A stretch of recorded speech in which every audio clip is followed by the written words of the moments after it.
Good evening and welcome to the Quarantine Book Club's live Q&A event with Michael Zapata, author of The Lost Book of Adana Moraeu. Today's live event is hosted by Amy and Nancy Harrington, sisters who founded the Passionistas Project to inspire women to follow their passions.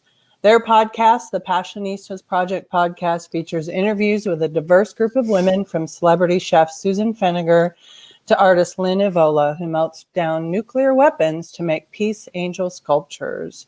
They have a quarterly subscription box called the Passionistas Project Pack, filled with products from women-owned businesses and female artisans. And they host their own Facebook Live events in the Passionistas Project Facebook group. You can follow them there and go to their website, thepassionistasproject.com, to learn more. My name is Pamela Scholzvik, and I am the author and librarian who started this ginormous book club. I welcome you all tonight. I am so happy that we have Michael Zapata tonight. He is a founding editor of the award-winning Make literary magazine. He is the recipient of an Illinois Arts Council Award for Fiction, the City of Chicago DCASE Individual Artist Program Award, and a Pushcart nomination. As an educator, he taught literature and writing in high schools, servicing dropout students. He is a graduate of the University of Iowa and has lived in New Orleans, Italy, and Ecuador. He currently lives in Chicago with his family. Welcome, Michael. Thank you so much for the invite. I'm very excited, very excited. Thank you to everyone joining tonight. Yes, say hello, because we're going to be taking questions.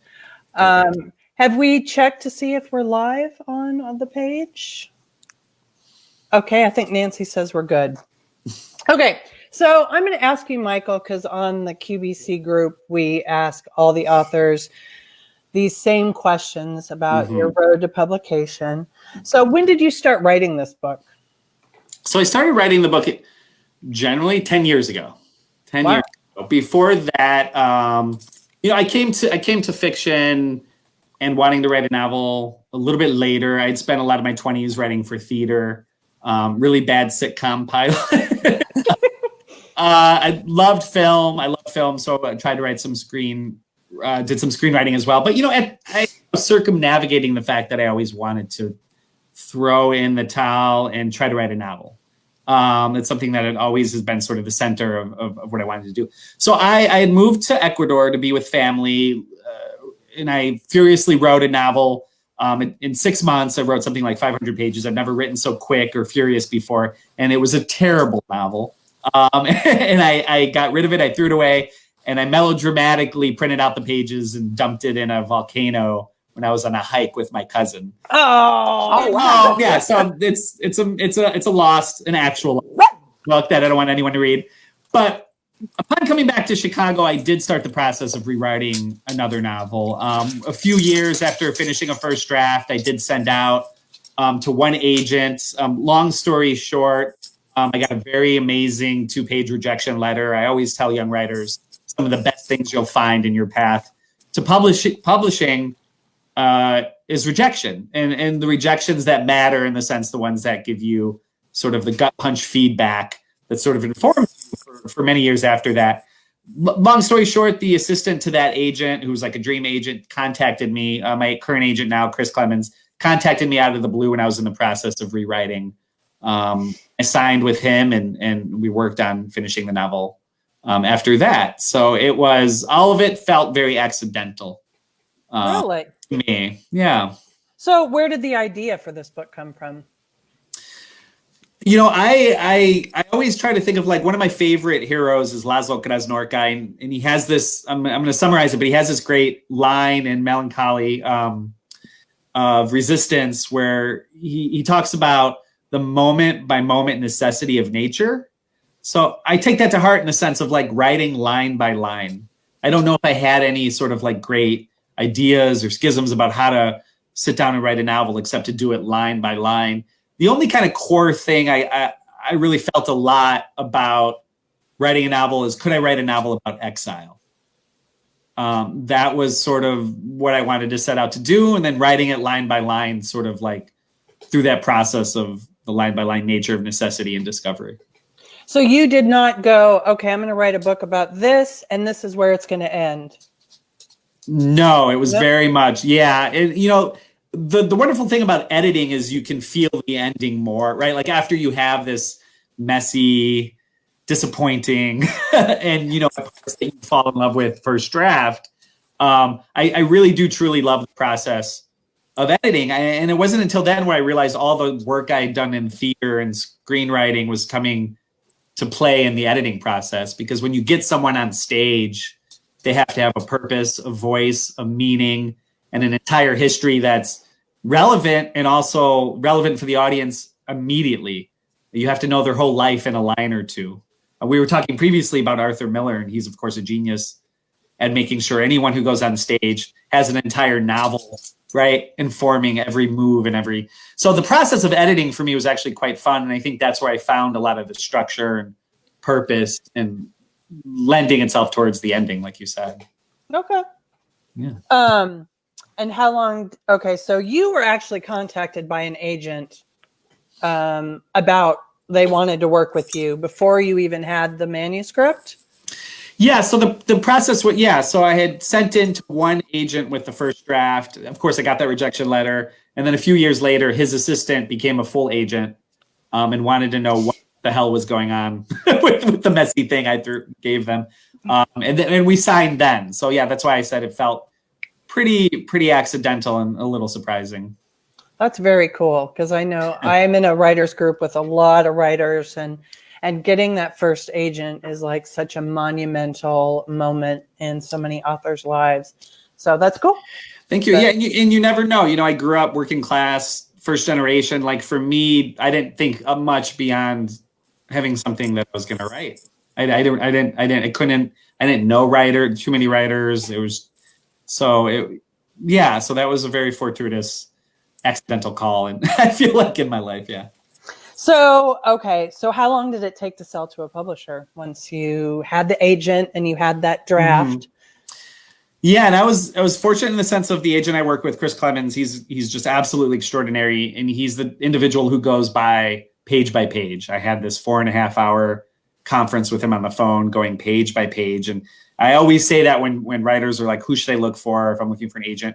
Like someone who's so invested in the project that they're going to go page by page with you and edit with you too. So the whole process itself, like after we had sort of a final draft ready in December, then we shopped it out in February, March, and I think it was sold in April 2 years ago. Wow. Then it started the other publication process to a finished book. Speaking of which, what did you do for your launch? Because you actually got to have a launch because your book came out right before all of this. So what did you do? Yeah, so I snuck by the release. I had the release party here in Chicago on February 8th at this extraordinary, long-standing bar / venue called The Hideout. And The Hideout is sort of infamous in Chicago for socialist gatherings, for literary gatherings, for sort of eclectic place for music. It's an old working class bar, and it's been owned by the same family for some decades. So it was a meaningful place to me. I grew up kind of going to shows there and listening to some literary heroes there, including as a teenager, Studs Terkel. Whoa.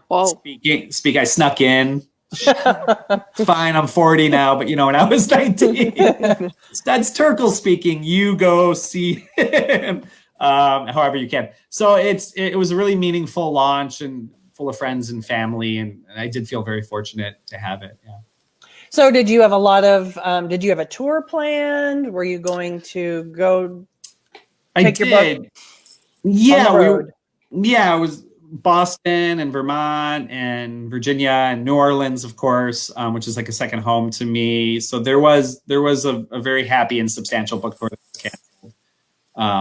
So I know I was joking earlier with you. I would tell my wife for a few weeks that it was a lost personal artifact at this point because nobody knew what was happening. And bookstores closed, and it became, obviously surreal for all of us readers and writers and those of us who need to visit bookstores on Sundays, like I do with my family all the time. So, but yeah, I was able to squeeze in a few of the tour dates before everything. Yeah. That's cool. All right. Well, this ends my portion of the interview. And now we're going to bring in Susan, who is my co-admin, and she is a teacher. And she's going to ask Michael some questions about the book. Yeah. Hi, Thank you, Michael. Pamela. Hi, Susan. Hey, how are you? How are you surviving all this, first of all? Yeah, busy. Working at home. My wife is a 5th grade through 8th grade art teacher. And so she's online learning. I work for School of the Art Institute as an academic advisor. So that's been busy as well, helping, professors and students transition. So I have an 8-month and a 3-year-old. So we've been in like a mad juggle the past 7 weeks or so. We're hitting something of a mad stride, and we'll see what happens. That's good. And then as you hit a stride, you have a stage of development with the kids, and so it's kind of the markers. Correct. Yeah, the teething, the not sleeping. We're all very zombies over here. But I will say one thing: it has been sort of like quietly beautiful to see my 2 sons like discover that the other exists. And sort of because they've had so much quiet and busy moments together now where before they didn't. Obviously going to daycare and just the normal kind of day-to-day busy. So having that family time too, I think has been part of the solitude that was unexpected, that can have, there's some beautiful moments there, I think, as well. I hadn't thought about that. Yeah, a lot of kids only see their brothers and sisters in car seats. Really, like in and out. Yeah. Food. That's interesting. We've been able to slow down while being very busy and strangely having a lot of time to slow down together. So it's been nice. Good. Well, I have a couple of questions for you here. The first, I'll start out of order, first of all, because Pamela and I are both from Fort Worth. Let's go there first. Pamela lives in Fort Worth. I was born and raised in Fort Worth, and you referenced Fort Worth several times in the book. So for those of us a lot of the people are in this group are from this area. So will you talk about that a little bit? Yeah. So in the research, one of the greatest points of discovery or research for the novel was New Orleans, the history of New Orleans. And I was able to spend some time with some historical records, historical societies. There's a bunch in New Orleans. And I was very fortunate enough to find, and it didn't impact the way I wrote, but I was fortunate enough to find oral traditions, right? These collected, of course, I said I'm a fan of Studs Terkel, but there's these oral traditions that were collected during the Great Depression in New Orleans. And I was able to sit down with those records, and I found references in which the ways in which workers migrated during the Great Depression. And some did from New Orleans, Mississippi, Florida. Many workers did head out west, generally towards California, but on their way through Texas to see if there was ranch work, to see if there was sort of like burgeoning, like industrial work in that area. I was very surprised. So seeing Fort Worth and seeing some of the other places mentioned in the Great Depression in my novel were usually referenced or fact-checked with sort of the migration patterns of workers, people trying to find work. Oh, okay. That makes sense. Have you ever been to Fort Worth? I have not. I have actually never been to Texas, and I lived in Louisiana for some time. I lived in New Orleans. Surprising. So I wish I would have made my way. You need to come see us when, as we say, this is all over. Absolutely. Yeah, it's one of our bookstores. Okay, so We'll go back to one of the questions. The pandemic wasn't a player when you wrote this, but the theme, solitude, even solidarity, we discussed that a little bit, is in the work. So disasters and solitude and those topics and themes. Can you talk about that a little bit? Absolutely. Yeah. I found just thinking about in the process of writing, thinking about the different types of ways in which we have individuals who become exiles as in response to disaster. So we have ecological disaster, for example, ecological political disaster. A lot of that is in direct response to what happened in Katrina. You have economic disasters due to the sort of the predatory nature of capitalism. You have the Great Depression. You have religious exiles as a response to nationalism, as a response to sort of like in the novel, you have those people escaping Eastern Europe just during or previously before the Russian Revolution. So you have these like political changes and disasters. And I think that creates, for a lot of people, a lot of upheaval, but I also think it creates, like we're seeing now, moments of solitude. One of the things that struck me so much about reading about the history of the Great Depression was how much time people were spending together under one roof. Families, friends, coworkers, often deciding by necessity, you know, that moment by moment nature of necessity to live together, to survive together, to go on strike together. So there is this togetherness, but in that there's that solitude, seeking that solitude when you're in a busy house, or having time slowed down because of disaster, because people are considering ways in which to survive their home. There is a terrible sort of beauty to that solitude because it's people responding to something that I think is up. It's a different reality, right? We enter, and a lot of us, I think, feel like we're entering a different reality when there's these upheavals, and we don't have the time and space and even the philosophical standing, I think, to understand what's happening until it's over. So it was really beautiful and difficult to read about and talk to my own grandfathers about the Great Depression and the ways in which they found solidarity with others, but also a solitude that wouldn't have otherwise been a part of their lives. Yeah, we are in a surreal time. So I think a lot of us felt that connection with the solitude. And you mentioned a little bit about the Eastern or the Russian Revolution and the Jews. And will you talk a little bit about the interesting melding of cultures that you brought about with the Dominican and the Russian Litvak Jews? And absolutely, you introduced me to some things that I would never have put together. Yeah, so. Well, I sort of grew up in this liminal space. My mother's family is Lithuanian Jewish, so they are Litvak, Jewish heritage family, and they brought, I was fortunate enough to know my great grandmother. She passed away when I was 14. I was very much someone who would sit down with her, ask her questions. On the flip side of that too, my dad is an immigrant from Ecuador. So him being an immigrant in the United States, my mother being of this sort of Litvak Jewish Chicago heritage that has been retained for 100 years because they had escaped pogroms and ended up in Chicago about 100 years ago. Just sitting at the dinner table and not only listening to different family stories and heritages, but also growing up in Chicago in that liminal space between two cultures. And sometimes I say between three cultures because never quite felt American, never quite felt fully Latin American. And it's actually very common to say Jews don't ever feel comfortable anyway. So we create our own, we bring our own cultures with us. But that idea of like existing in a liminal space, I think growing up biracial or bilingual in the United States, and I'm 40, so in the 80s and 90s was even more challenging. It's a beautiful space to exist in. It can be a lonely one to exist in. It could be one in which you're forced to sort of create your own family reality.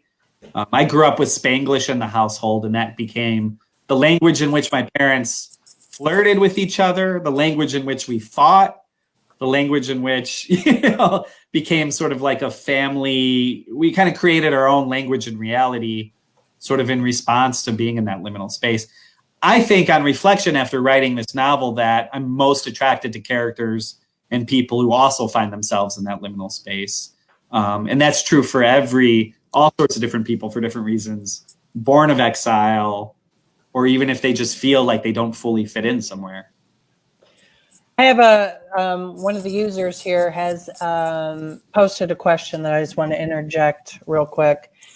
He wrote, I'm interested to hear the book is about exile because what I loved was the connections made.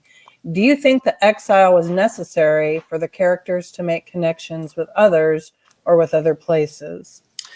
Oh, that's such a good question. That's such a good question. It's so good. I think that throughout the novel, there is, I hope, this 20th century history of exile. And of course, it's not all solitude and catastrophe. There's love and solidarity in people who do make connections with other characters who are coming from their own exile.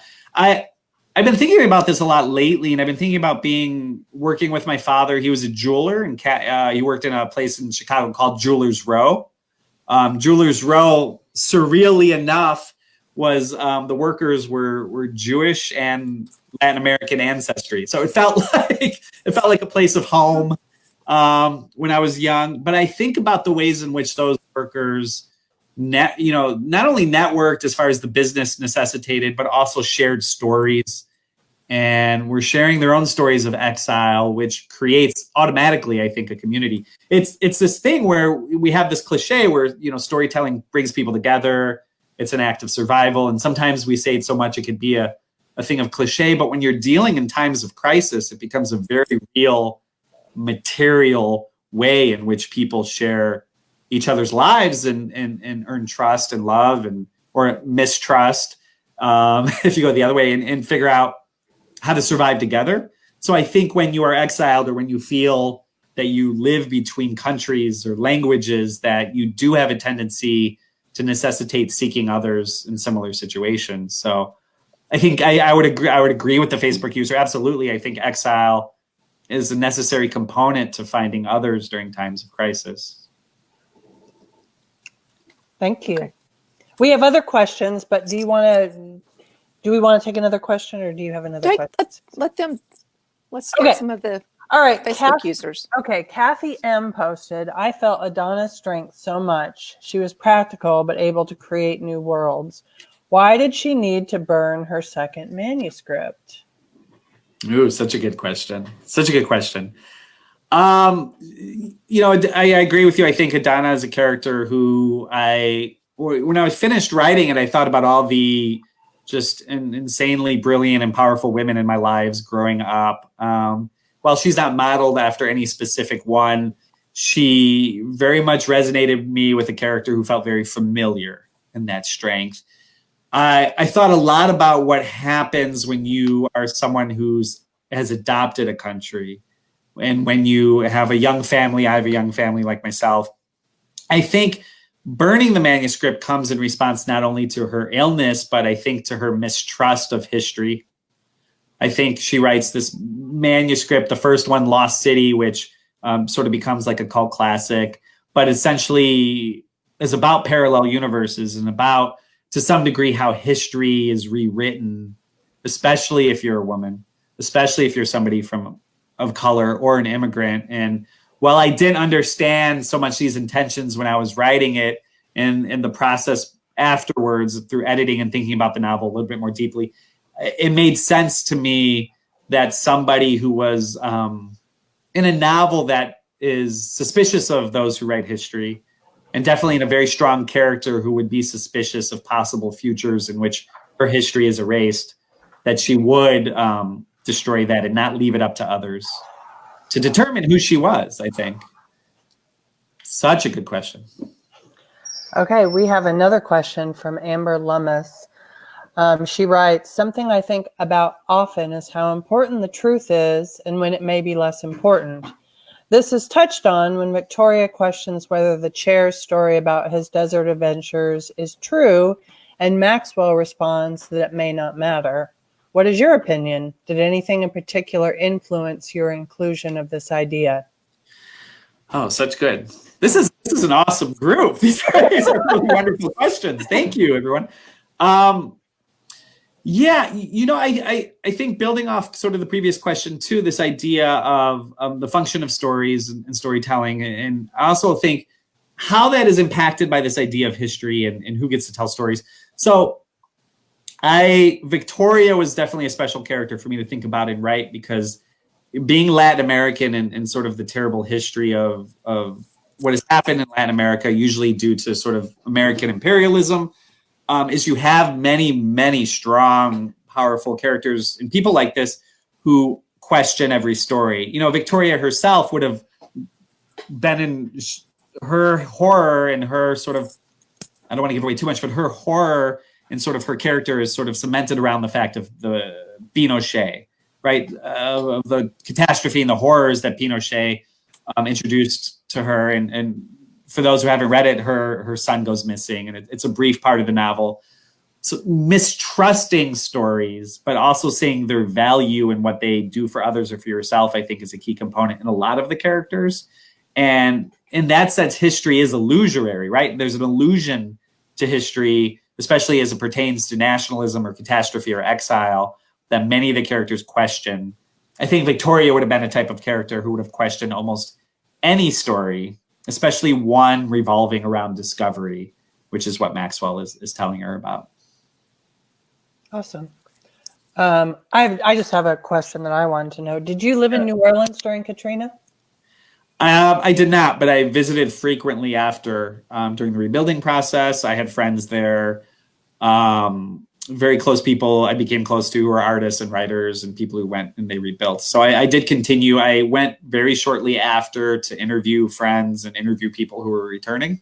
I've had a close relationship with New Orleans since I've been 19, going 2 or 3 times a year for my entire life.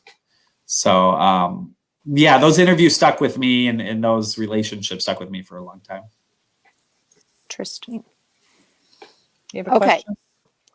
I have one. I have the one about science fiction, because interestingly, this group has commented about, oh, I don't like science fiction, but this one was, you know, it wasn't too much science fiction. And then the other people, I love science fiction. And this one was, I would have liked a little bit more. So did you purposefully do that genre skating? So yeah.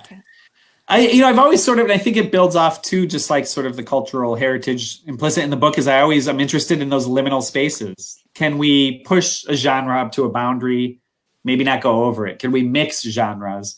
I was very much interested as a science fiction fan.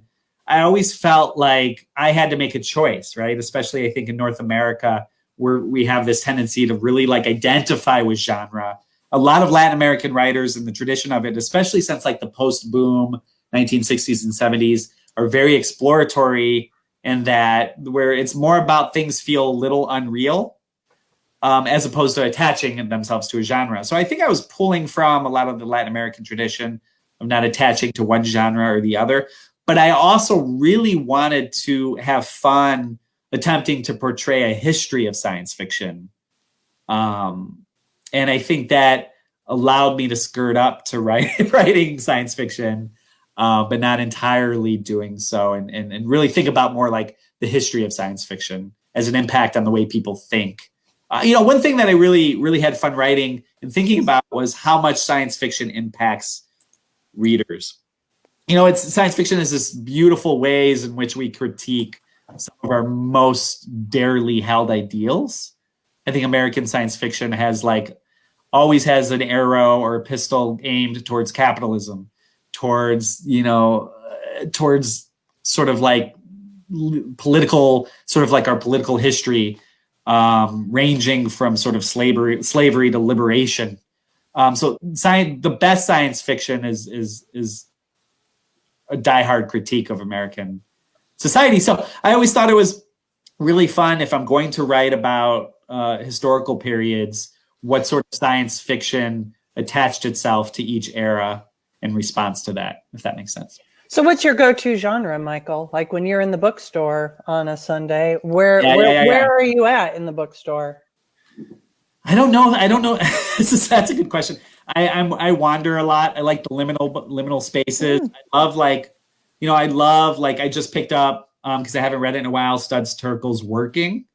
Because we're also like tethered right now to uncertainty with our own jobs. I thought that would be wonderful to read again. I like history. You probably in the history. I love science fiction, definitely science fiction. But I like the people who blend. Like there's this Hungarian writer called Laszlo Krasnorkai. I don't know where I would put him in a genre. He's his own sort of surreal experience. I love Faulkner, because although we would consider him sort of like a modernist genius, his language itself has the texture of unreality. I think he's closer to Gabriel Garcia Marquez than he would be to a lot of other even Southern writers. So it's such a good question. I love those spaces in which those weird in between writers, if that makes sense.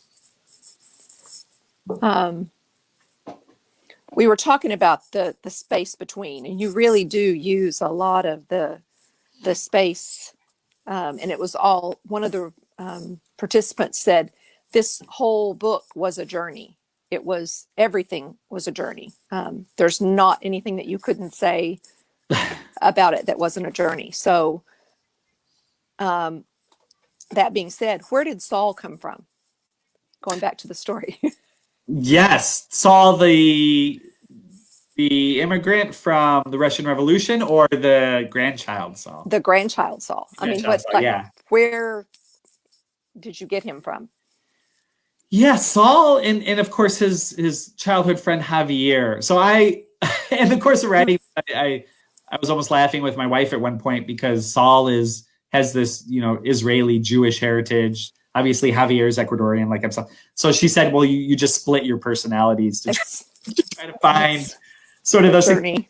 Yeah, and I think Saul though himself, like I think that was always like the aspect, not only in myself, but some people I grew up with who don't quite feel American and try to find themselves through things like science fiction, or try to find themselves through arts, or try to find themselves through something that connects them a little bit more deeply to the place that they're from, or the places that they want to go. I really love that. Thank you. I'm really glad the reader felt that, because I definitely, the process of writing it felt very much like an accidental journey, but then tethered to my own past and my own family. And I didn't realize until I was finished writing how much of my own family was in this novel, and sort of the catastrophes and things of exile that they had gone through over the past 100 years. Saul himself, sort of that quiet interior science fiction lover, I think was part of me too. And I think Javier, the exterior, sort of like exploratory, I need to leave the country and go explore, I think that was also part of my life when I was young as well. So in a strange way, I think as New Orleans partitioned my soul, and I feel like I have two homes, I feel like the characters did the same in the process of writing this. I think it was obvious too. I think your love of them showed in that. Pamela, did you have another? Yeah, question? we have another question from Kathy M, who I think is from London, and a librarian. One of our discussion questions was what book this reminds me of, and it just occurred to me that Breaking Lorca by Giles Blunt, which is based in a US-led Latin American country, is all about how the story we get in North America is so distorted by the press and government bias. Have you read this book? I'm going to.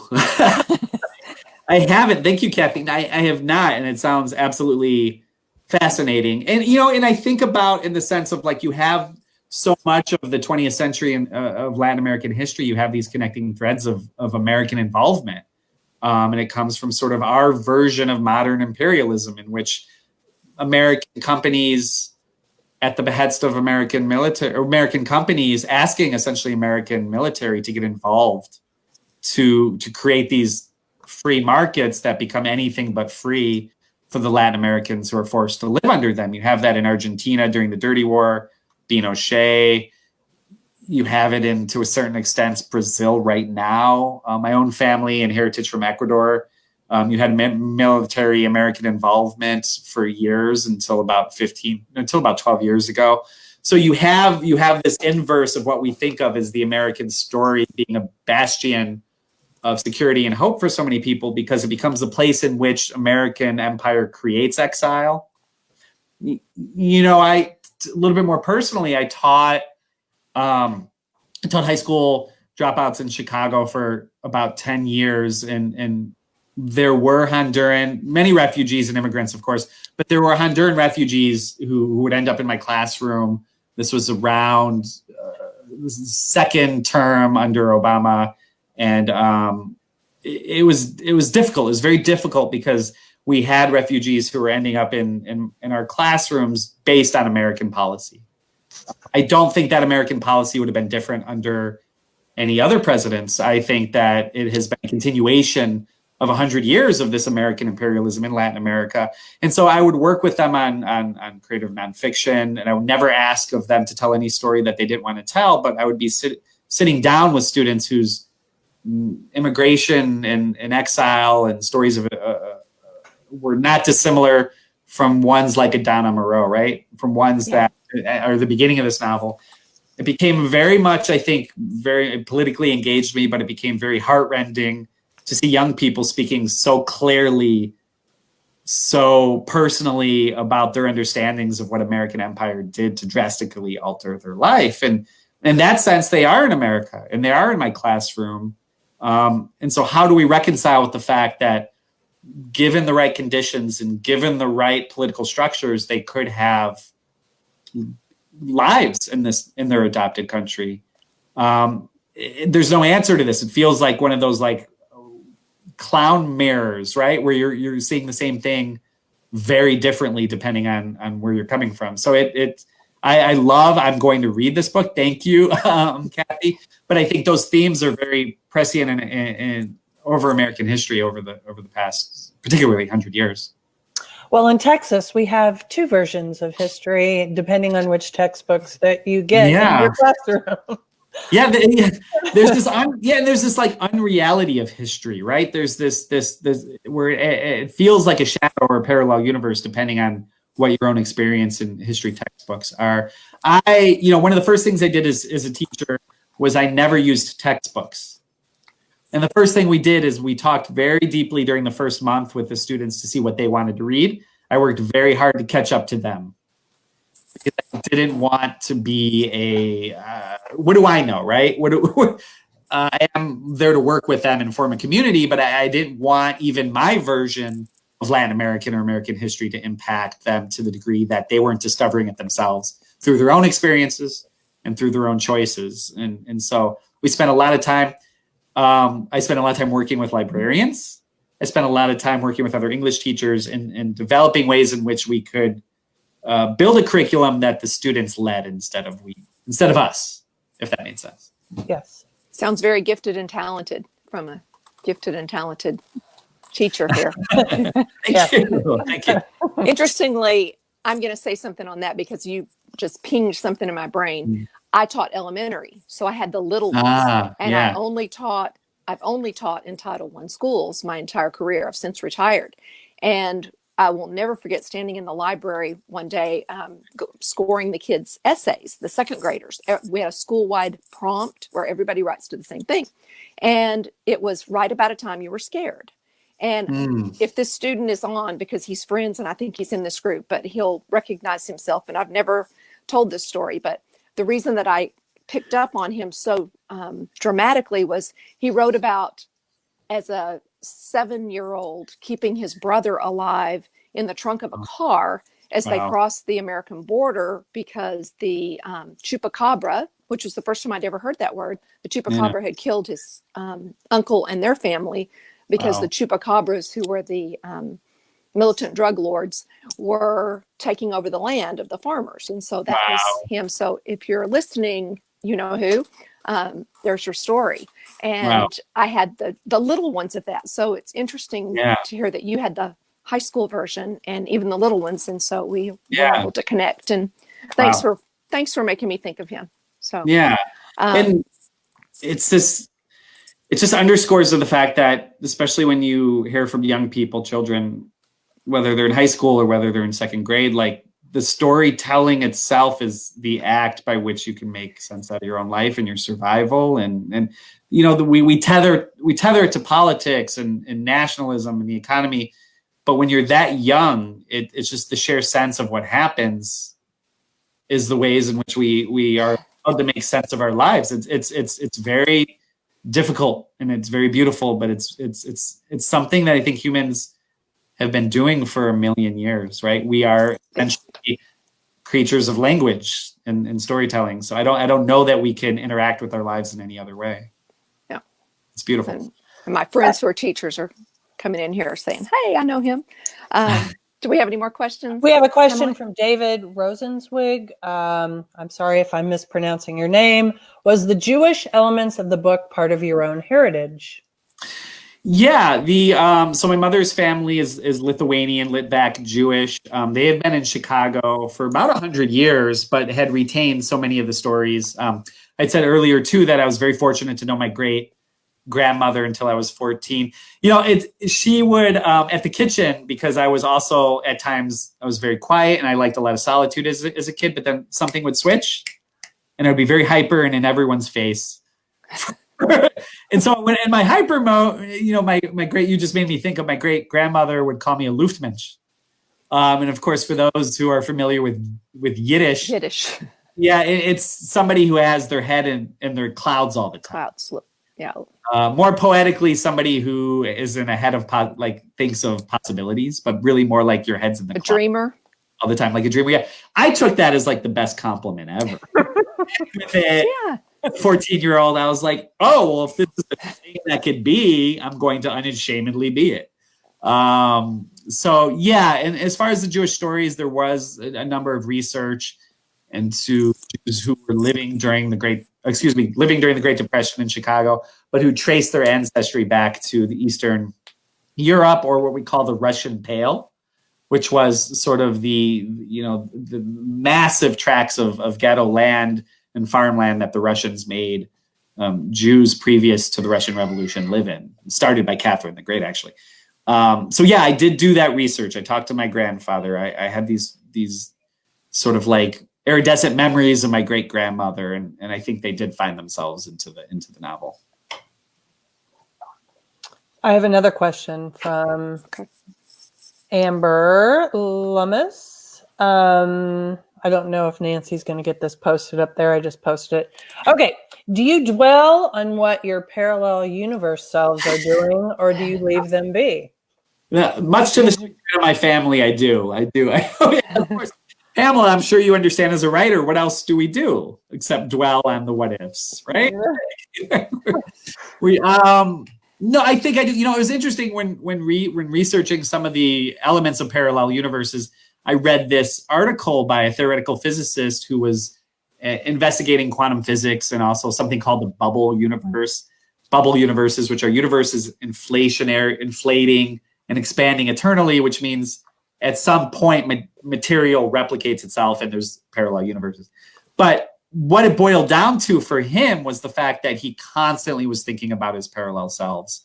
And he had built an entire ethical framework in which to live, which was, I only have one universe in which my decisions are going to happen. So make the best of it. It was interesting to read these interviews by these theoretical physicists. On a quick side note, I think that's something that first generation and immigrant individuals constantly do as well. My dad always would say, what do you want to do? What do you want to become? What are the opportunities and what are the closed doors exist to you because, growing up working class and growing up in an immigrant family. So I also think it's a question that many immigrant families are constantly thinking about is what other selves can you be? America is a strange place that closes those doors and opens up others at the same time, depending on so many material circumstances, cultural circumstances. So it's a question I think that we struggle with, and it's a question that we look forward to, I think, in immigrant families. So yes, Amber, I do dwell, and it's all personality. After eating a meal, I do have meal guilt. Let's talk about restaurants because we can't go to them right now. Like, I'm definitely the person who's like, I should have ordered. Should have ordered the fried chicken. Yeah, I'm always the first to say at the table, "Oh, I got out ordered." It's like, oh, the possibilities. Yeah, and as I think it's implicit, I think a lot of writers will bond on that idea too, because you're constantly thinking about what ifs on every sentence. So are you working on anything now? I am, yes. Before everything, I had started research. I am working on I'll give it, yeah, why not? I'll give it away. Ooh. Let's make it real. Future readers. Make it real, yeah. Yeah. Listening. So it's essentially right now it's called the Censustaker, and it's set in Chicago in the year 2050. It's a individual in a black site prison recounting the disappearance of his mother into an Amazon, and he's recounting it to an ant. All I know right now is I want 200 plus pages of a monologue told to an ant, A-N-T, ant. See what happens with it. I have no idea. Like I said, I write sentence by sentence. A-N-T, ant. A-N-T. Yeah. To an ant. An ant. You're talking to an ant. Okay. Who wanders in a black site. There's a prisoner there. His mother is a his mother is a biologist who works in the Amazon, and she disappears, and it sort of unravels from there. My idea is to think about what would apartheid and what would obviously not a global ecological catastrophe, but from the perspective of somebody who's very stationary, who's in prison, and an interior novel, I think, is what I would like to write. I know that was very messy, but I'm really thinking about writing a 200-page monologue. From a man in prison. Told to an ant, A-N-T. Pam, I've written a lot about prison. And if you Pamela is prison and death. That's your thing. Prison and death. That's my thing. The Americana. Susan, do you have any other questions? Well, a couple of things come to mind. I want to tell you something, and I found out I wasn't the only one, so I felt good.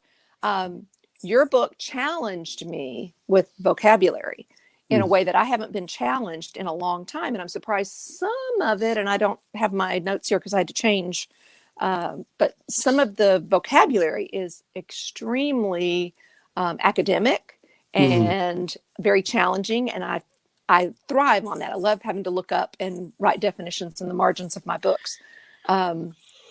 I'm surprised some of that made through editing. I've heard about editors who say, we're not going to use that word. That's too big a word. So I was blessed with an amazing editor, patient editor, who I think saw even the horizon of the novel more than I could at the time. So HarperCollins, John Glenn, thank you. I always was so fortunate to have an editor that just felt like a partner. As far as the language, that's interesting. I've had a few people comment on that, and I've thought about it in reflection. And I think so much of learning American English with my father, as he was learning it, impacted the way I liked to discover language.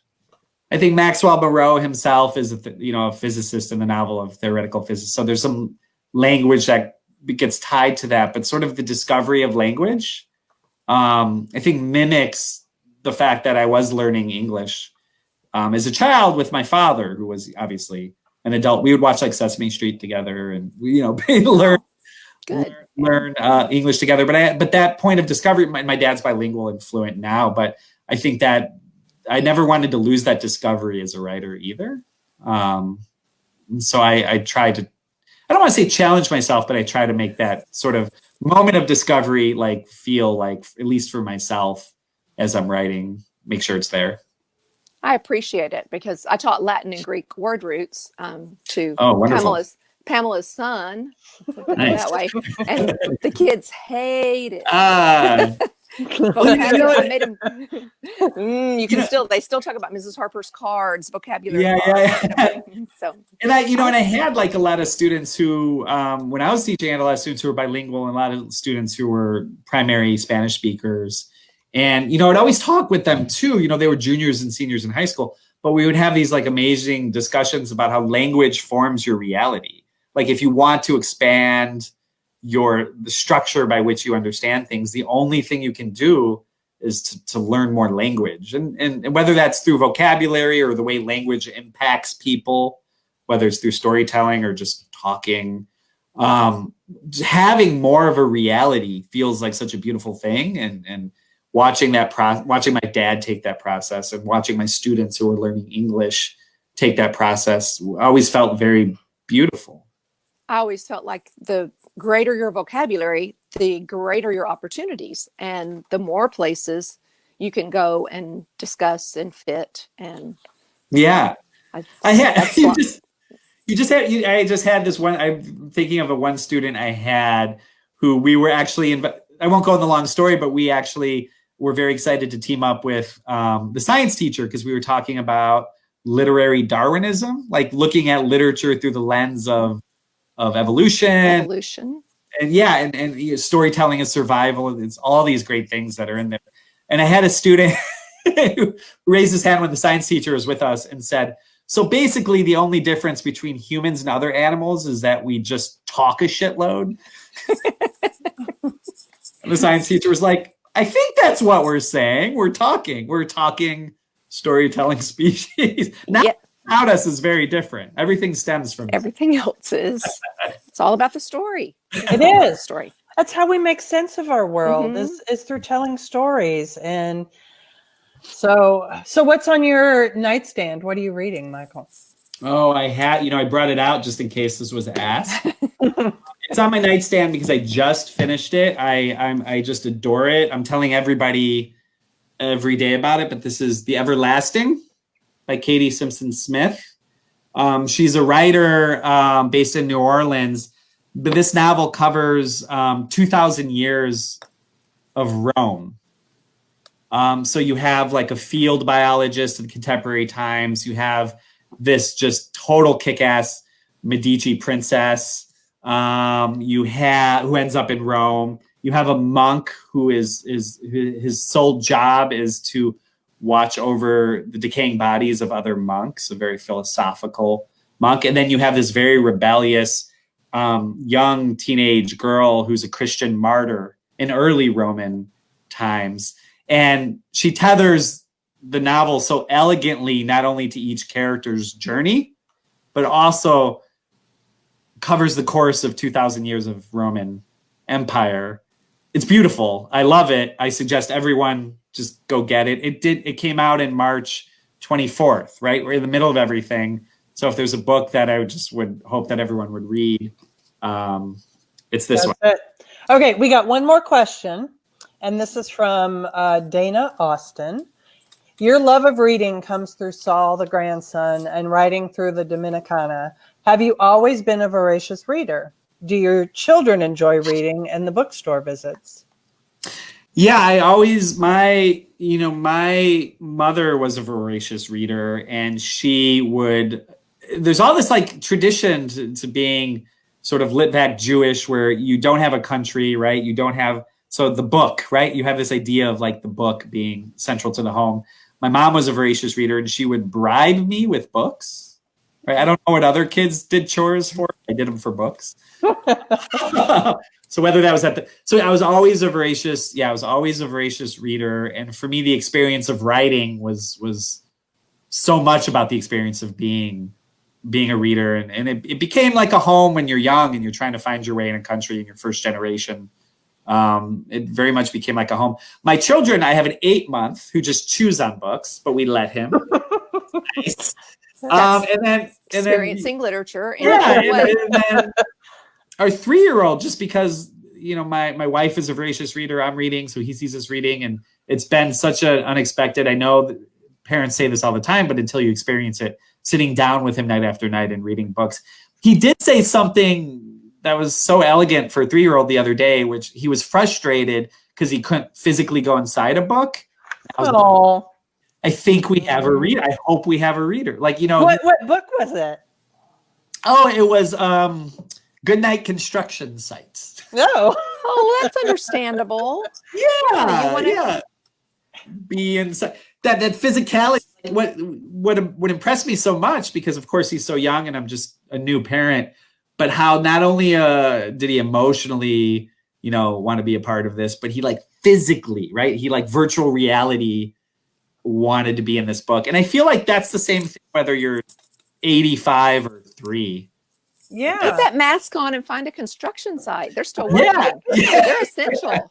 They are. Absolutely. Okay, I think we're getting close to the end. I have one final question that's a selfish, silly question kind of, but not really, because you could get picked up and made into a movie. It could happen. How would you cast this book into a movie? Mm-hmm. How do you envision your cast? I thought about this a lot. It was so hard because I never go from the lens of actors, but if it would be a dream to have like the Coen brothers, who I adore as directors. Okay. Make sure they get this. Okay. Yeah. I had trouble thinking of it through the lens of actors. The audiobook, Coral Pena, she did the audiobook, and she's a wonderful Dominican actress. In her own right, and she had so many brilliant questions before she sat down to do the audiobook. She would be for me one of the Dominicana or her best friend Afra, I think would be great. Yeah. What would the old pirate? Okay, because I had trouble envisioning him. I couldn't get him. I couldn't put his face in my brain. So, Morgan Freeman. That's what I said. I was like, Batman's butler is what I told him. I'm so bad with names. Batman's butler.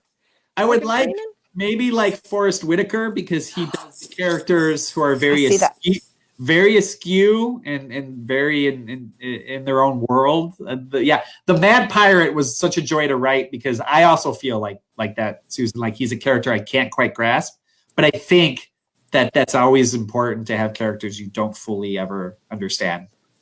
Yeah, but I want to be his friend. That was interesting. I want to hold his hand and walk through New Orleans. I want that. Yeah. So, and living in New Orleans, you meet many, many people who will tell you their life story over a drink, for better or worse. I used to be a bartender, so I've heard. Oh yeah, you know. I was a bartender, so yeah. Yeah, for better or worse. So, all the stories. So we want to thank you, Michael, for joining us. And we're going to do a drawing for Michael's publisher has very generously offered to donate 2 books. Are these both debut authors? Do you remember? They're The Bright Lands and Broken People. Are these both debut? Yeah, both debut. Okay, these are both debut, and one person is going to win them. So I'm going to pick one person gets 2 books. We're not doing 2 people. We're just going to do one person gets both books. One trip to the post office. And if I remember correctly, they get a copy of my novel to gift. Oh, really? I believe so, yes. Okay, well, our winner is Erica Jostin. Yay, Erica. So yay, Erica, go you. I'm going to need your address. So I will be sending you an email here shortly. Yay. So thank you very much. Yes. This is going to be on YouTube, and you can, have it for your own, you can rewatch it. Thank you, Michael. Thank you. Thank you so much. This has been an exceptional pleasure, and thank you for reaching out, with book tours canceled and wanting to talk to people and wanting to talk to other readers and writers. It's been such a joy. So thank you so much. You're welcome. Thank you. Have a good night. Happy Friday. Bye. Bye.